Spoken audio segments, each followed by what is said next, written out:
Hello friends, class 9. Today I am teaching you the first chapter in politics, democracy in the contemporary world. You all will surprised to hear this that why I am starting the first chapter in political, because I thought that perhaps you are new in class 9th and perhaps you have read this chapter earlier, but I think that the some points of this chapter you understood, but what about the whole chapter?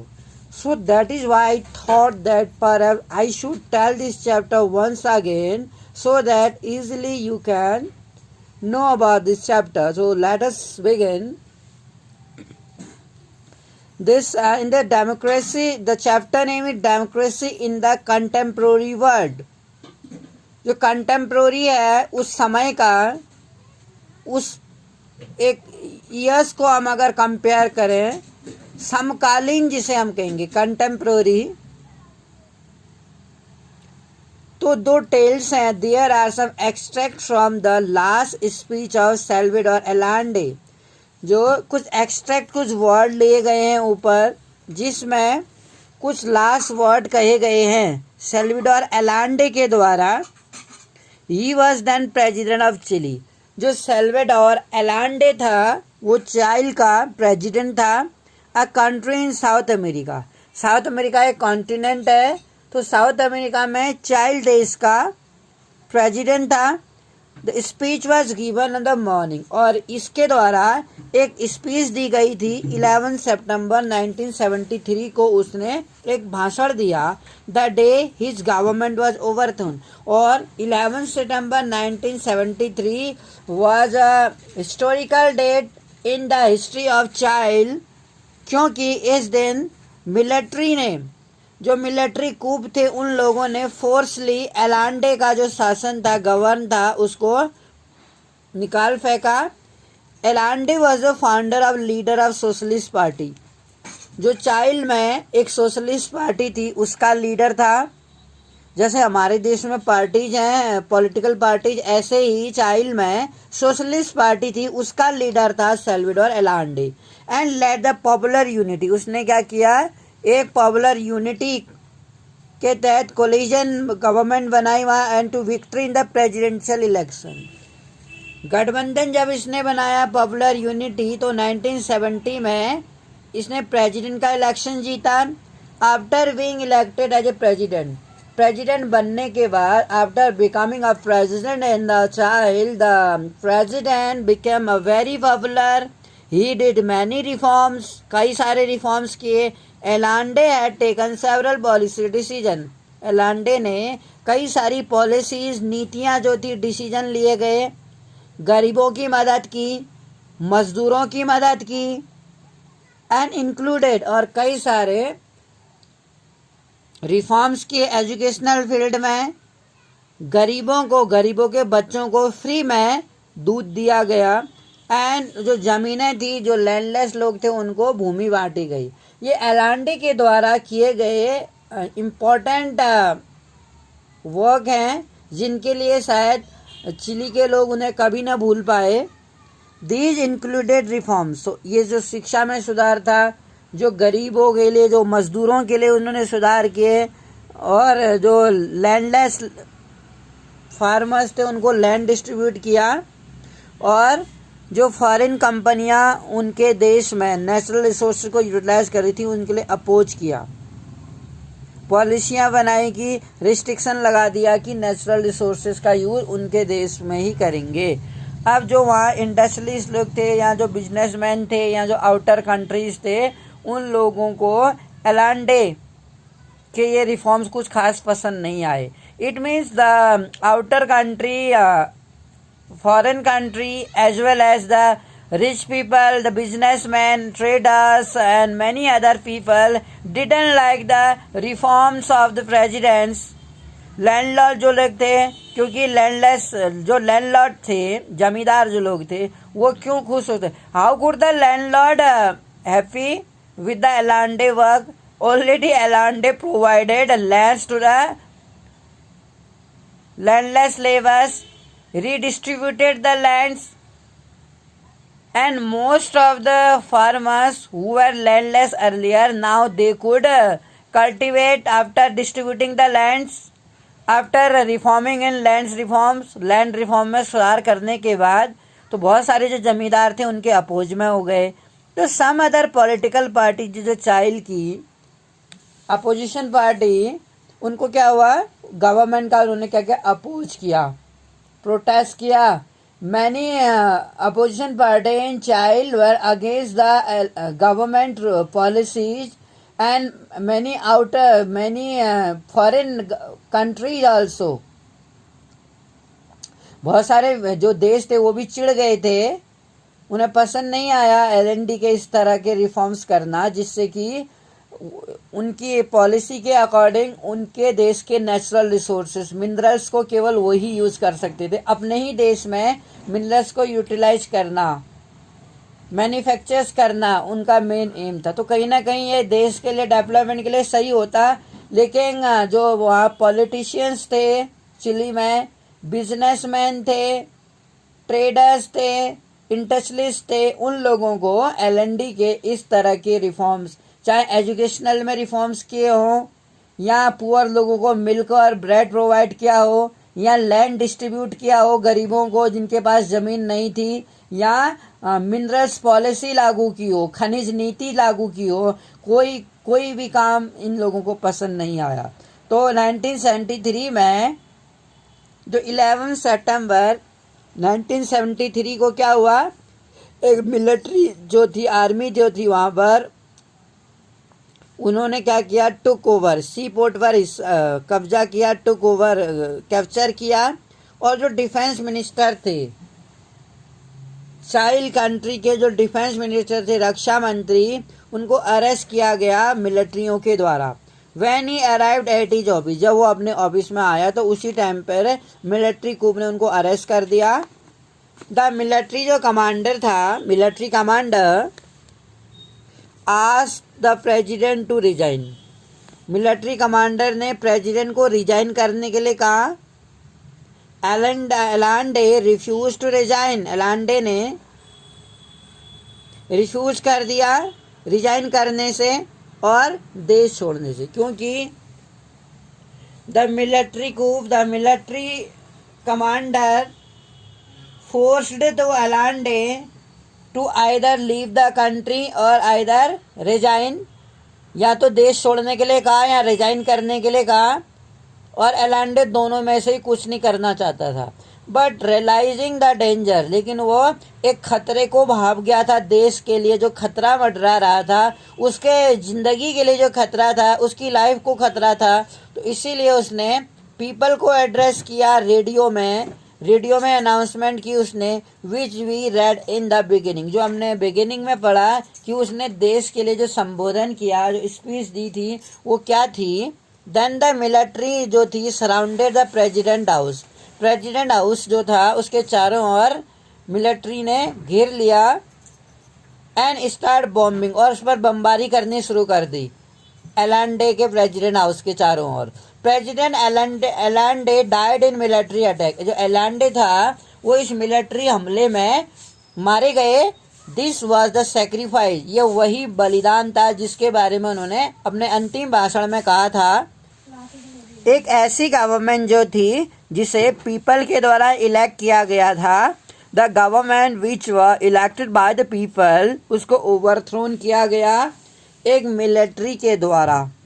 षड्यंत्र रचा गया, हिंसा की गई, वहाँ पर एलांडे को मजबूर किया गया, उसकी जान को खतरा था, और फाइनली अपनी जान देकर एलांडे को ये देश के लिए अपना जीवन समर्पित करना पड़ा।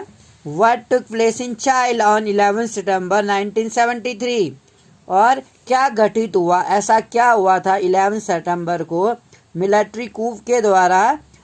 Through the violence and the conspiracy, Allende could not save his life. He sacrificed his life for the sake of country. General Augusto Pinochet, he was a military ruler, military commander, an army general, he was an army general, और वो कूप था, अधिकारी था। The government of United state of America, even अगर मैं कहूँ कि जो मिनरल पॉलिसी थी, जो रिफॉर्म्स थे वहाँ पे, जो प्रोग्राम्स चलाए गए थे, कहीं ना कहीं अमेरिका इससे खुश नहीं था। इसी कारण से अमेरिका ने चाइल्ड में अगस्तो पिनोचेट का साथ दिया। एलांडे के रूल को उखाड़ फेंकने के लिए अमेरिका ने हथियार की सप्लाई की थी चाइल्ड में। Allende rule and is known to have supported and funded activity, fund पैसा दिया गया, अगस्तो पिनोचेट को फंड मिला अमेरिका से मिलिट्री को जिससे उन्हें मदद मिली। Pinochet became the president of country and finally the Augusto Pinochet took charge as a president in child, और 17 ईयर्स तक उसने शासन किया फ्रॉम ए गवर्नमेंट, ऐसी सरकार जो पीपल के द्वारा चुनी गई थी। डेमोक्रेसी के एज ए डेमोक्रेसी में पीपल्स को राइट्स दिए गए थे। फाइनली इसको ओवरथ्रोन किया गया। Finally government the rule of Allende was overthrown and though the conspiracy and violence है, finally Augusto Pinochet became the president of Chile, और जो पावर थी वो मिलिट्री ऑफिसर्स की ओर शिफ्ट हो गई। Finally they could do as they wish and no one questions them, no one could questions them. Augusto Pinochet जो चाहे वो करता था। जब उसने कॉन्स्पिरेसी की षड्यंत्र रच दिया, प्रेसिडेंट को जब मार दिया उसने, तो ऐसा शायद कोई था जो उसके अगेंस्ट बोल सकता था चाइल्ड में। मुझे नहीं लगता, आई डोंट थिंक सो कि even ordinary citizen could show the courage to speak against the dictator, against the Augusto Pinochet. That is why कोई भी उसके अगेंस्ट कोई क्वेश्चन नहीं कर सकता था। No one could raise questions. This military dictatorship was establish in Chile, और इस तरीके से जो मिलिट्री डिक्टेटरशिप थी वो चाइल्ड में क्या हुई, इस्टेब्लिश हो गई, स्थापना हो गई। एक मिलिट्री का, एक हम कह सकते हैं डिक्टेटरशिप जो था, तानाशाही, तानाशाही उसको बोलते हैं जहाँ का किंग या जहाँ का रूलर अपनी मर्जी से कुछ भी कर देता है, कॉन्स्टिट्यूशन को फॉलो नहीं करता है, रूल्स फॉलो नहीं करता है, यानी कि लोगों को फोर्सली काम करने के लिए मजबूर कर देता है। पीपल उसके अगेंस्ट जहाँ कुछ नहीं बोल सकते हैं, अपनी मर्जी से वो नए नए रूल्स लगाता है, लोगों को टॉर्चर करता है। ऐसा जहाँ किसी देश में शासन होता है उसको डिक्टेटरशिप बोला जाता है, तानाशाही बोला जाता है। जो पिनोचेट की गवर्नमेंट थी, अगस्तो पिनोचेट की, टॉर्चर, लोगों को क्या किया, टॉर्चर किया उसने, किल्ड, कई लोगों को मार दिया जो एलांडे के सपोर्टर थे एंड जो डेमोक्रेसी को रिस्टोर करना चाहते थे। Salvador Allende was a very kind and kind-hearted person. He did many reforms for the welfare of child, and finally, after becoming president in child, no one could raise questions against the military rule, and the Augusto Pinochet tortured people, killed people, कई लोगों को मार दिया उसने जो democracy को यहाँ एलांडे को सपोर्ट किया करते थे और डेमोक्रेसी को रिस्टोर दोबारा से इस्टेब्लिश करना चाहते थे। यानी कि हम ओपनली गवर्नमेंट की, हम कह सकते हैं, अगस्तो पिनोचेट की क्रिटिसाइज नहीं कर सकते थे। Even the people could not criticise the Augusto Pinochet rule.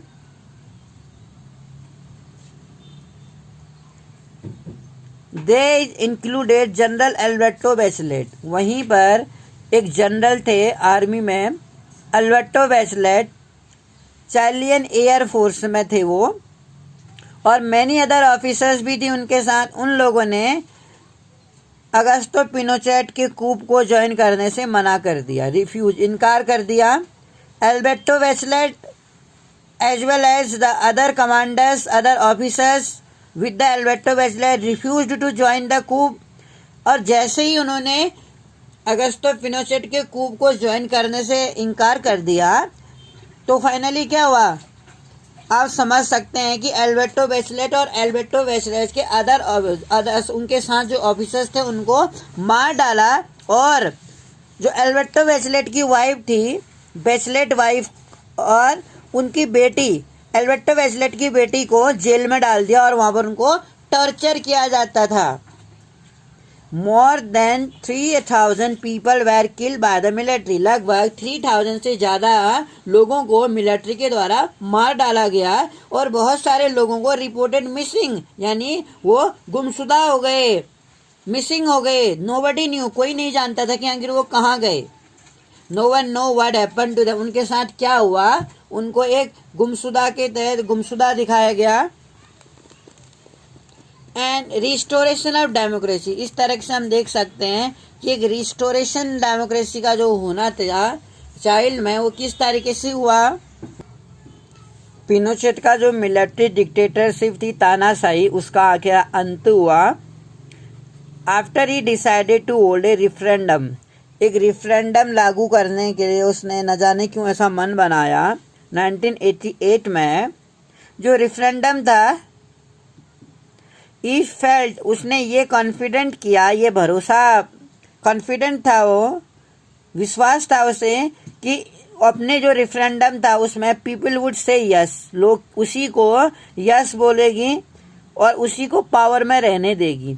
कितना मूर्ख था वो, जो लोगों को टॉर्चर और लोगों को मारने के बाद भी ये एक्सपेक्ट कर रहा था कि 17 ईयर्स रूल करने के बाद भी जब वो रेफरेंडम लागू करेगा या वो एक रेफरेंडम एक लोगों में एक मैसेज देगा कि क्या अगस्टो पिनोचेट को ही पीपल कंटिन्यू करेंगे रूल करने के लिए वहाँ पे। उसने ये सोचा भी कैसे, लोगों को मारने के बाद, उनकी फ्रीडम को छीन लेने के बाद लोग उसे चूज करते वहाँ पर।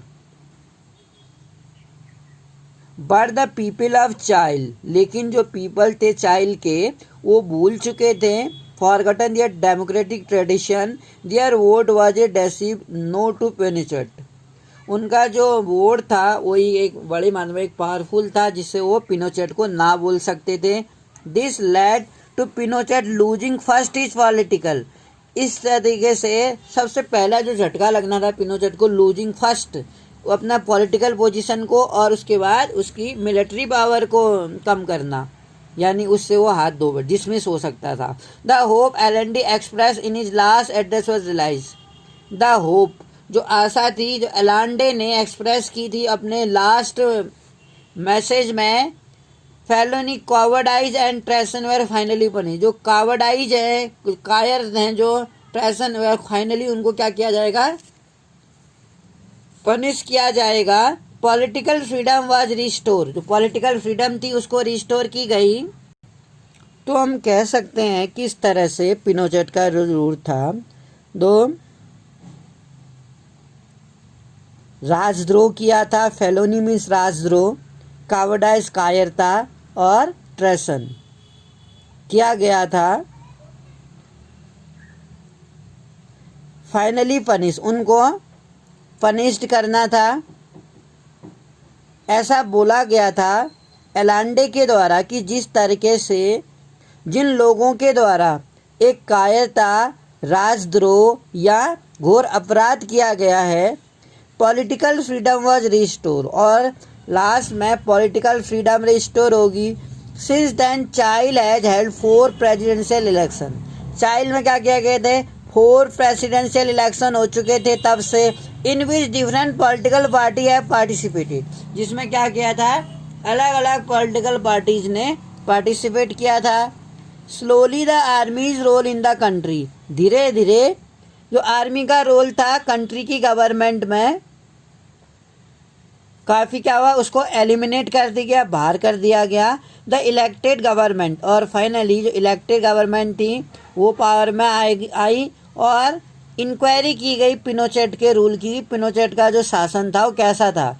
इस इंक्वायरी में ये पता चला, ये बताया गया हिज गवर्नमेंट को was not only very brutal, ना केवल काफ़ी निर्दयी था बल्कि भ्रष्ट भी था, but also very corrupt. Do you remember a little difference, क्या आपको एक लिटिल रिफरेंस याद है? Made earlier to general Bachelet daughter, जो एक जनरल बेचलेट की बेटी हुआ करती थी, जो अपनी माँ के साथ जेल में व्यतीत किया उसने अपना जीवन, और टॉर्चर किया जाता था जहाँ उसे अपनी माँ के साथ बहुत ज़्यादा। That girl Michelle Bachelet was elected president, वही जो गर्ल थी जिसने अभी कभी अपना जीवन जेल में अपनी माँ के साथ बिताया जहाँ उसे बहुत ज़्यादा टॉर्चर किया जाता था।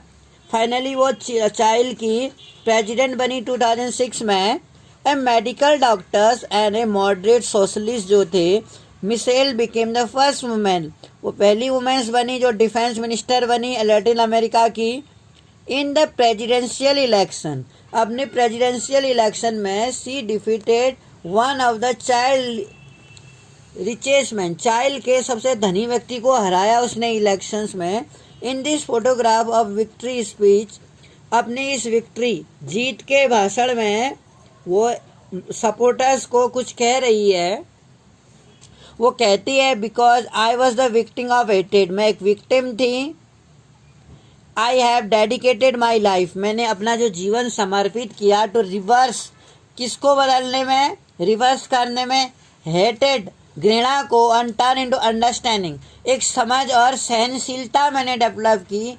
Y not set into the love, तो जो घृणा है उसको मैंने प्रेम में बदलने का प्रयास किया। And finally she became the president of Chile. अगर हम डेमोक्रेसी की बात करें इसी तरह से the other tell about the democracy in Poland, let us turn to another event, एक अनदर इवेंट को और मुड़ते हैं। This time from Poland, Poland देश से 1980 में। At that time Poland was ruled, Poland में क्या किया था, रूल किया गया था पोलिश यूनाइटेड वर्कर पार्टी के द्वारा वहाँ शासन किया गया था, जिस पार्टी का नाम था। This was one of the many communist party, यहाँ क्या थी, बहुत सारी कम्युनिस्ट पार्टियाँ थी दैट रूल, जो कई सारे देशों में रूल कर रही थी कम्युनिस्ट पार्टियाँ ईस्ट यूरोप में उस समय में। इन दिस कंट्री में no political party was allowed to function, किसी भी अदर पार्टी को फंक्शन करना अलाउड नहीं था, पार्टी नहीं बना सकते थे। The people could not freely choose the leader, और ना पार्टी बनाने की आज़ादी थी, ना पीपल फ्रीली अपना लीडर चूज कर सकते थे ऑफ द कम्युनिस्ट पार्टी के अलावा, और द गवर्नमेंट, कम्युनिस्ट पार्टी के अलावा अदर लीडर्स को चूज करना अलाउड नहीं था।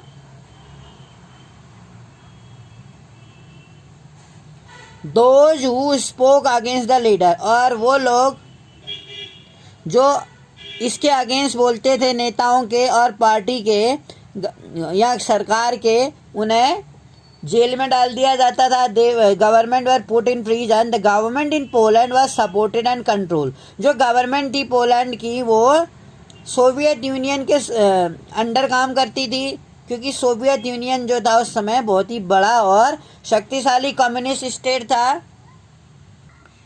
14 अगस्त 1982 को जो वर्कर्स थे लेनिन शिपयार्ड सिटी में जो काम करते थे वो स्ट्राइक पर चले गए। तो फाइनली हमने ये देखा कि जो वर्कर्स थे लेनिन शिपयार्ड के, वो गडांस्क जो शहर था, पोलैंड का एक शहर है गडांस्क, तो वहाँ पर वो स्ट्राइक पर चले गए। The shipyard was own by government, और जो शिपयार्ड था वो गवर्नमेंट के द्वारा ओन था। इनफैक्ट इसी तरह वास्तव में जो सभी फैक्ट्रियाँ थी, बड़ी बड़ी प्रॉपर्टी थी पोलैंड में, वेर ओन बाय गवर्नमेंट, वो गवर्नमेंट के द्वारा ओन की गई थी। The strike began with the demand to take back a crane operator, वो स्ट्राइक किस कारण से की गई थी, वहाँ पर एक क्रेन ऑपरेटर जो थी वुमेन वर्कर, जिसको अनजस्टली डिसमिस कर दिया गया था फ्रॉम सर्विस।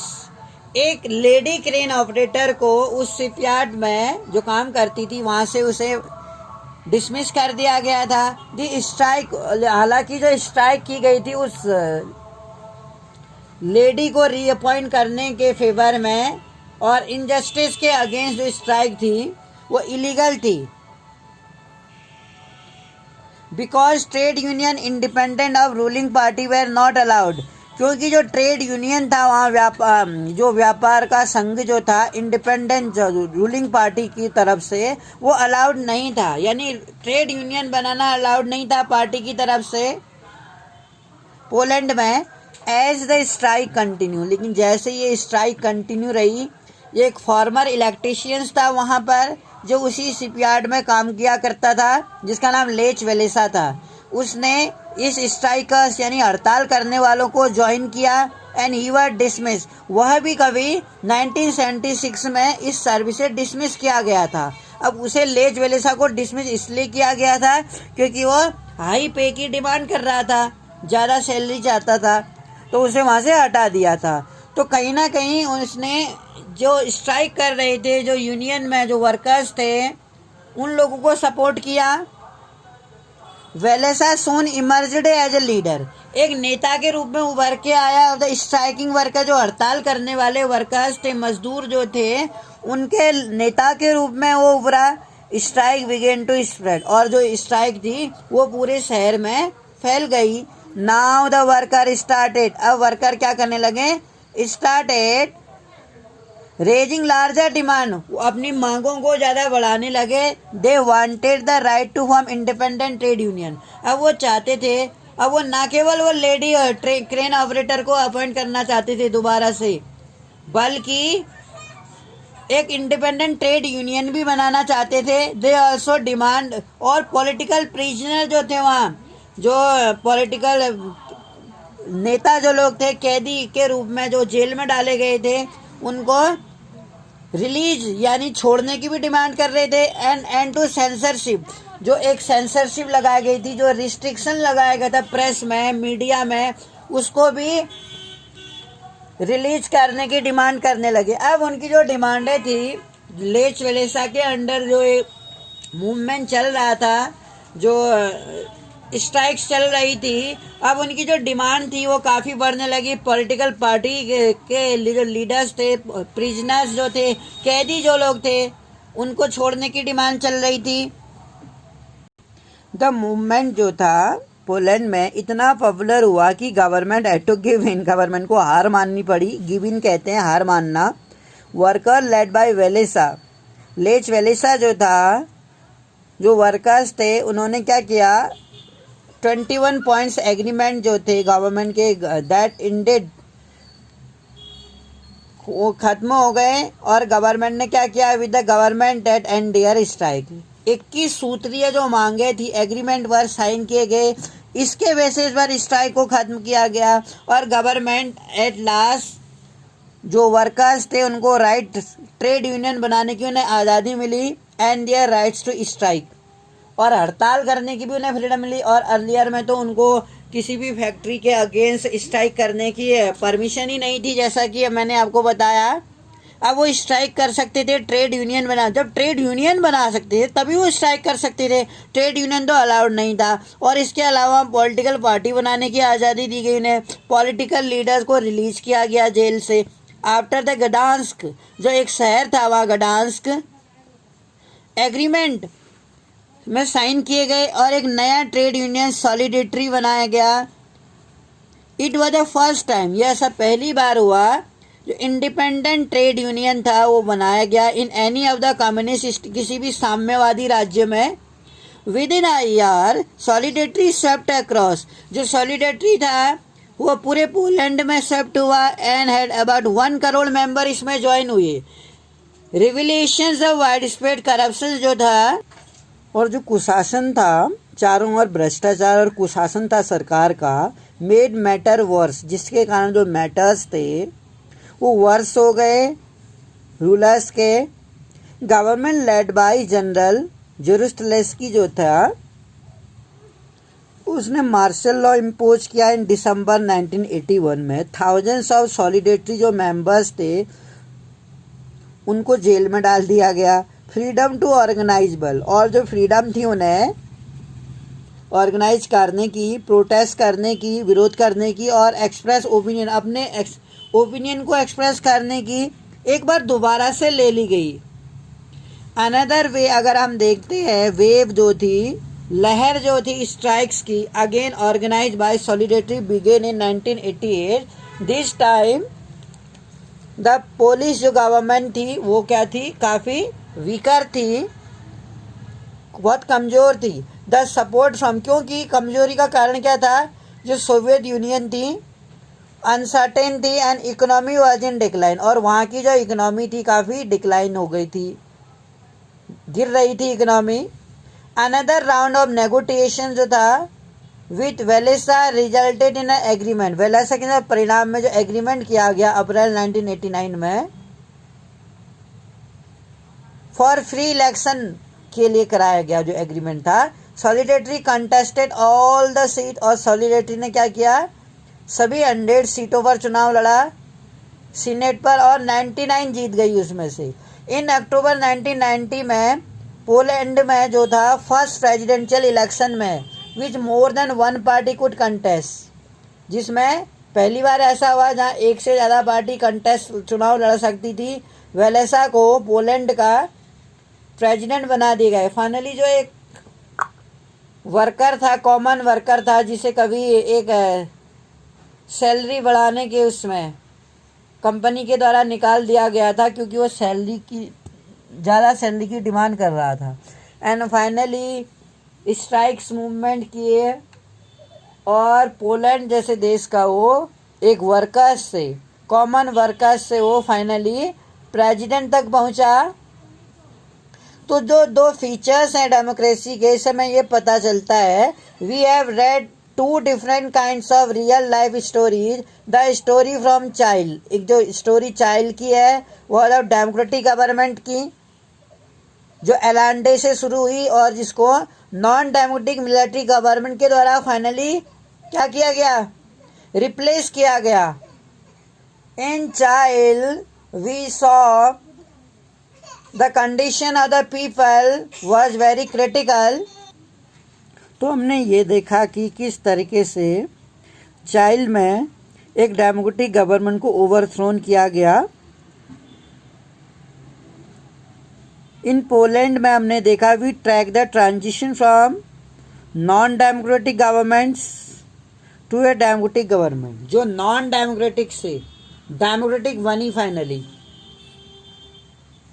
चाइल्ड में डेमोक्रेटिक को जो ओवरथ्रोन किया गया आर्मी कूफ के द्वारा, लेकिन हमने देखा पोलैंड में जो नॉन डेमोक्रेटिक से फाइनली डेमोक्रेटिक की ओर को मुड़ा। अगर हम कंपेयर करें दो नॉन डेमोक्रेटिक गवर्नमेंट को इन स्टोरी के साथ, देयर आर मैनी डिफरेंसेस। पिनोचेट के रूल में जो चाइल्ड में था और कम्युनिस्ट रूल जो पोलैंड में था उसमें काफ़ी डिफरेंसेस हमें दिखेगा। Child was rule by military dictator, child में जो रूल किया गया मिलिट्री डिक्टेटर के द्वारा, जो मिलिट्री का तानाशाह था, जबकि पोलैंड में रूल बाय पॉलिटिकल पार्टी के द्वारा रूल किया गया। द गवर्नमेंट ऑफ पोलैंड बल, जो पोलैंड की गवर्नमेंट थी उन्होंने ये दावा किया it was ruling on the behalf of working class, वो जो एक वर्किंग क्लास है, जो काम करने वाला वर्ग है, उनके बिहाफ में वो काम करती है। पिनोचेट ने मेड नो सच क्लेम, जबकि पिनोचेट ने ऐसा कोई दावा, झूठा दावा किया ही नहीं।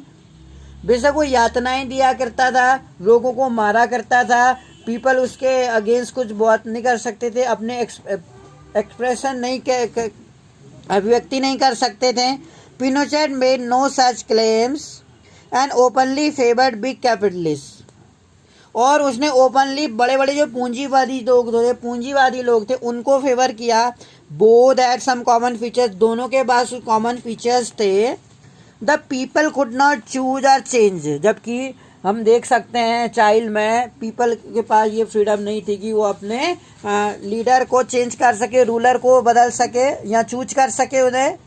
There was no real freedom, Chile में एक रियल फ्रीडम नहीं थी कि वो अपने ओपिनियन को एक्सप्रेस कर सकें, कोई भी पॉलिटिकल पार्टी बना सकें और organisation, protest and political actions कर सकें। हमने ये देखा कि दोनों ही देशों में ये चीज़ कॉमन थी कि ना वो अपने रूलर को चूज कर सकते थे ना चेंज कर सकते थे, ना उनके पास कोई फ्रीडम ऑफ एक्सप्रेशन था, ना वो ऑर्गेनाइजेशन बना सकते थे, ना प्रोटेस्ट कर सकते थे। ये चीज़ें दोनों ही कंट्री में कॉमन देखी गई। द थ्री डॉक्यूमेंट्स अगर हम देखें डेमोक्रेटिक गवर्नमेंट में आइडेंटिफाई अब होता है, जो एलएनडी चाइल्ड, जो एलएनडी जो था चाइल्ड में, वेलिसा पोलैंड में और बेचलेट चाइल्ड में, are difference in their approach, वो जो अपने अप्रोचेज में अलग अलग थे, जो towards social and economic matters में अलग देखे जाते थे। एलांडे प्रीफर्ड गवर्नमेंट, जो एलांडे था सेल्वाडोर, उसने क्या किया, गवर्नमेंट कंट्रोल, बिग इंडस्ट्री, जो बड़े बड़े उद्योग लोग थे उनका जो कंट्रोल था उन पर ज़्यादा, और इकोनॉमी पर कंट्रोल करने के लिए उन्होंने पॉलिसी बनाई। वेलिसा wanted the market to be free from government. वेलिसा क्या चाहता था, जो गवर्नमेंट का इंटरफेयर है मार्केट पर उससे फ्री कराना चाहता था मार्केट को। Bachelet stand somewhere in the middle in the on this issue. Bachelet इस मामले में थोड़ा सा मध्यम थी। ये these three government share some basic features, इसके बावजूद ये तीनों ही जो गवर्नमेंट थी, चाहे अलांडे की गवर्नमेंट कहें या हम पिनोचेट की कहें, या हम कहें पिनोचेट तो खैर आर्मी का डिक्टेटर ही था, वो मिसेल की कहें या अलांडे के कहें या वेलेसा के कहें, power was excise by the government elected by the people and not by army। जो पावर है elected by people, elected leader और any external power. The people enjoy some basic political freedom, people क्या करती है, enjoy करती है कुछ basic political freedom. From these two story से अगर हम लेट ड्रॉ करते हैं, identify the democracy. Democracy is a form of government. Democracy क्या है, एक फॉर्म ऑफ गवर्नमेंट है जिसमें पीपल को चूज करने की, अपने रूलर को चूज करने की फ्रीडम मिलती है। Only leader elected by people should rule the country.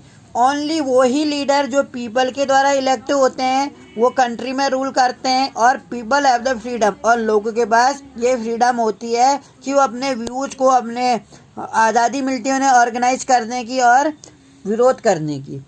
वो अपने एक्सप्रेशन को, व्यू को एक्सप्रेस कर सकते हैं और ऑर्गेनाइजेशन कर सकते हैं। अगर कम बैक करें हम इन क्वेश्चंस पर चैप्टर में 2 and develop definition of democracy को करें, जहाँ की पीपल अपनी मर्जी से लीडर को चूज करते हैं और वो रूल करता है देश में। दूसरा, पीपल को गवर्नमेंट की क्रिटिसाइज करने की, प्रोटेस्ट करने की आज़ादी मिलनी चाहिए। ये 2 पॉइंट्स ऐसे हैं जो एक कंट्री को डेमोक्रेटिक कह सकते हैं। अगर हम देखें 20th सेंचुरी में was full of kind of story, इस तरह की कहानियों से भरा पड़ा था जो हम पढ़ते हैं। आज हमने पढ़ी story of transition to democracy और चैलेंजेस टू डेमोक्रेसी, और डेमोक्रेसी के सामने जो चैलेंजेस आते हैं, आइदर द मिलिट्री कूप हो, मिलिट्री कूप का स्ट्रगल हो, ऑफ द पीपल, जो लोगों का, पीपल का स्ट्रगल था डेमोक्रेसी को दोबारा से ब्रिंग अप करने का। Was there a pattern to these story, these record both the march toward the democracy and the setbacks to democracy की ओर हम सेट कर रहे हैं। Let us use the basic feature we noted earlier and identify, अगर हम करें democracies को अमंग डिफरेंट कंट्रीज, संसार के अन्य देशों के साथ। This is what the 3 map shown here. Take look at this 3 map को अगर हम देखेंगे तो हम फाइंड आउट करेंगे कि डेमोक्रेसी को एक्सप्रेस करने का उनका पैटर्न जो था 20th सेंचुरी में कैसा था।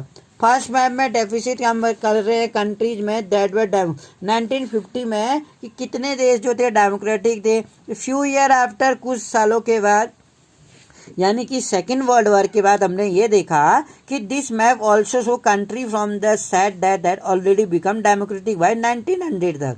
सेकेंड मैप जो रिप्रेजेंट करता है a picture of democratic regime in 1975 में, after most of the colonies जो थे had gain independence.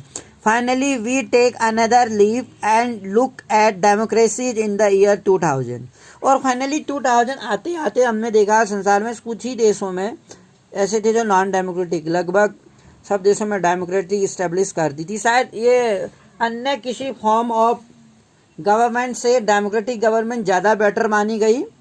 Beginning and we look at the, अगर ये मैप को हम देखते हैं, लेट अस आस्क आवरसेल्फ, हम अपने आप से क्वेश्चंस करेंगे, how had democracy marched well, किस तरह से 20वीं सेंचुरी से डेमोक्रेसी ने मार्च्ड किया। इस दियर एक क्लियर पैटर्न, क्या क्योंकि क्लियर पैटर्न है इसको एक्सपेंशन करने का। When did the expansion take place in which reason.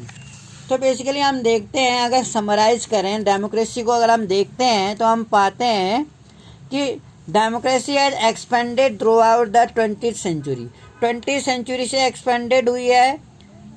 And is it correct से, और ये करेक्ट हम कह सकते हैं, is it correct say that each point in this map the number of democratic countries larger, पहले की अपेक्षा जो नंबर्स थे डेमोक्रेटिक कंट्री संसार में वो ज़्यादा थे।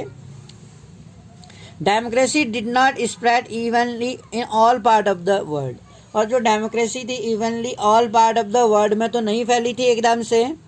It was establish first in some region, पहले कुछ रीजन्स में डेमोक्रेसी इस्टेब्लिश हुई और धीरे धीरे अदर रीजन्स में। Which continents in the world and larger number of democracies in 1990 से एंड 1950 में, which continent did not have almost any. While a majority of country, अगर हम देखते हैं मेजोरिटी कंट्री की are democratic today, are democratic हैं, there are still large part, अभी भी स्टिल लार्ज पार्ट जो हैं वर्ल्ड के बहुत बड़े हिस्से में डेमोक्रेसी अभी इस्टेब्लिश नहीं हुई है। While region in the world account most of the country, लेकिन 2000 से पहले तक जिन कंट्रीज में डेमोक्रेसी इस्टेब्लिश नहीं थी, आज हम देखते हैं वहाँ भी डेमोक्रेसी है। तो डेमोक्रेसी में कुल मिला के हमको एक तो ये पता चला कि जो लीडर पीपल के द्वारा चुन के गवर्नमेंट बनती है, it means if the people openly choose the representative, choose the leader, and if the people have a right to criticize the government, to express his view, to oppose the government, government को oppose करने की अगर उसे power है, अपने views को express कर सकता है वो, अगर वो स्ट्राइक कर सकता है, डेफिनेटली हम कह सकते हैं कि डेमोक्रेसी का एक गुड फॉर्म है। Later on we will continue in the next video. Thank you for listening me.